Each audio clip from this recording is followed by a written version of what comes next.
जिस देश की राष्ट्रपति आदिवासी हो उसके परिवार घर, हम उसके घर परिवार, उनके घर परिवार के लोग आज ये एक अनुसूचित जनजाति दर्जा के लिए मतलब गली गली भटक रहे हैं। इससे बड़ा दुर्भाग्य कुछ हो ही नहीं सकता। बिरसा मुंडा जी जैसे लोग देश की आज़ादी कराने में लाखों लाखों कोल आदिवासी लोगों ने देश के लिए शहीद हो गए। आज भी लोग शहीद हो रहे हैं क्योंकि जैसे दर दर का ठोकर खाया है हमारा समाज मैम की बोलने में आंसू आ जाती है।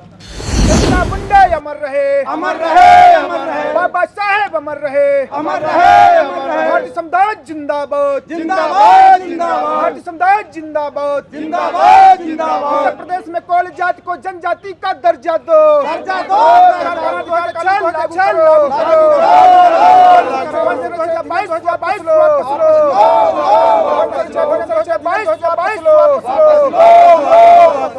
एडवोकेट रंजन कोल, अपना मंच डेमोक्रेसी के राष्ट्रीय अध्यक्ष। उत्तर प्रदेश में कोल जाति को जनजाति का दर्जा नहीं है, यानी एसटी का दर्जा नहीं है सर। हम बराबर लगातार संघर्ष कर रहे हैं। आज 75-76 साल देश हमारा आज़ाद हो गया सर। हम आज आज़ाद न होकर गुलामी की जंजीर में कर रहे हैं सर। इसे हम लगातार प्रयास है सरकार से कि हमें भी कोल जाति को जनजाति का दर्जा दिया जाए, हमें भी जीने का हक दिया जाए सर। क्योंकि जिस प्रकार सामान्य वर्ग को आपने 10% आरक्षण दिया आर्थिक आधार पर, ओबीसी भाई को 27% आरक्षण दिया, एससी भाई को 22% आरक्षण दिया, तो कोल के साथ सौतेला व्यवहार क्यों? जितनी सरकारें आई हैं सर, कहीं ना कहीं आदिवासी साथ में छलवा किया है। लगभग ये जब सपा सरकार थी, माननीय मुलायम सिंह जब थे तो लगभग 6 महीने का इन्होंने लागू किए थे। अब बापू श्री स्वर्गीय बीपी सिंह जब थे, उन्होंने भी लगभग 1980 में लागू किया था। तो कुछ लोगों को आर्थिक बढ़ने का कदम बहुत आगे निकल चुका था सर, लेकिन आज तक हमें जो है एससी में रखा गया है, हमारे साथ छलवा हो रहा है। हम आज़ाद नहीं हैं सर जी।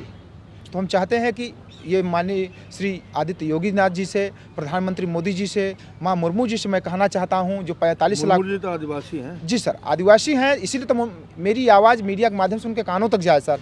क्योंकि हम लोग गरीब आदमी पहुंच नहीं पाएंगे उनके पास, क्योंकि प्रशासन तमाम लोग वहां पे हैं, जाने नहीं देते हैं। तो आपके चैनल के माध्यम से अगर उनके कानों में आवाज़ जाती है तो मैं उनसे निवेदन, हाथ जोड़ के निवेदन है कि 45 लाख कोलों को तार दीजिए। कोल जाति का राष्ट्र की एकता, अखंडता और समता को बनाए रखने में क्या योगदान रहा है? मैम उसमें योगदान बहुत कुछ रहा है। जैसे भगवान बिरसा मुंडा जी जैसे लोग देश की आज़ादी कराने में लाखों लाखों कोल आदिवासी लोगों ने देश के लिए शहीद हो गए। आज भी लोग शहीद हो रहे हैं, क्योंकि जैसे चाहे छत्तीसगढ़ हो या मध्य प्रदेश, झारखंड, तमाम जो बॉर्डरें हैं, जब हमारे ऊपर संकट होता है हम अपनी रक्षा के लिए स्वयं धनुष बाण लेकर तैयार होते हैं। और खासकर हमारे जब देश पे संकट आ जाए तो हम आन बान सारी चीज़ लगा देते हैं। तो हमें आज़ादी क्यों नहीं मिल रही है? हमको भी आज़ादी मिलना चाहिए। ये सरकार तो आदिवासियों के लिए समर्पित है और उत्तर प्रदेश में योगी सरकार बहुत काम कर रही है, फिर भी आप यहाँ पे आके धरना कर रहे हैं। जिसके लिए काम करे सर उसके लिए, लेकिन मेरे समाज के लिए कोई काम नहीं कर रही है। ये रो क्यों रहे हैं? आउट क्यों हो रहे हैं? क्या है? इतना दर दर का ठोकर खाया है हमारा समाज मैम की बोलने में आंसू आ जाती है। सबसे प्लस पॉइंट हम लोग के लिए दुर्भाग्य की बात है कि जो डॉक्यूमेंट बनते हैं वो एससी के बनते हैं, हमारे रिकॉर्ड में लिखा कोल है। तो हम किसी भी ऑफिस कार्यालय में किसी भी काम के लिए जाते हैं तो कहते हैं भाई आप तो आपका जो डॉक्यूमेंट है, जाति निवास प्रमाण पत्र है, वो एससी है, लेकिन आपके में तो कोल लिखा है, आदिवासी लिखा हुआ है। तो हर जगह से हम बहुत पदों से, बहुत नौकरियों से पीछे चले जाते हैं। हम ये चाह रहे हैं कि जिस प्रकार से मध्य प्रदेश, छत्तीसगढ़, अन्य राज्यों में उत्तर प्रदेश के कोलों को एसटी का दर्जा है, उसी प्रकार उत्तर प्रदेश की सरकार हम लोगों को एसटी का दर्जा दे।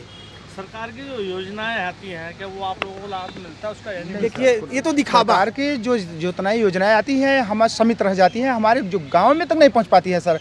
आदिवासी ट्राइबल के तक नहीं पहुंच पाती है। तो हम कैसे माने कि हमारा विकास हो रहा है? गैस कॉलोनी के नाम पर कहीं ना कहीं लोग ठग कर रहे हैं, लेकिन हम सरकार का आह्वान करिए, मुझे नहीं चाहिए, हमारा आरक्षण दे दो। वन अधिकार कानून जो 2006 उसको सही से लागू किया जाए। वन संरक्षण अधिनियम जो 2022 है उसको वापस किया जाए सर। क्योंकि जो आज हमारे सदियों से महापुरुष लड़ते आए जल जंगल जमीन की, हम लोग जमीन की, जंगल की रखवाली करने वाले लोग हैं।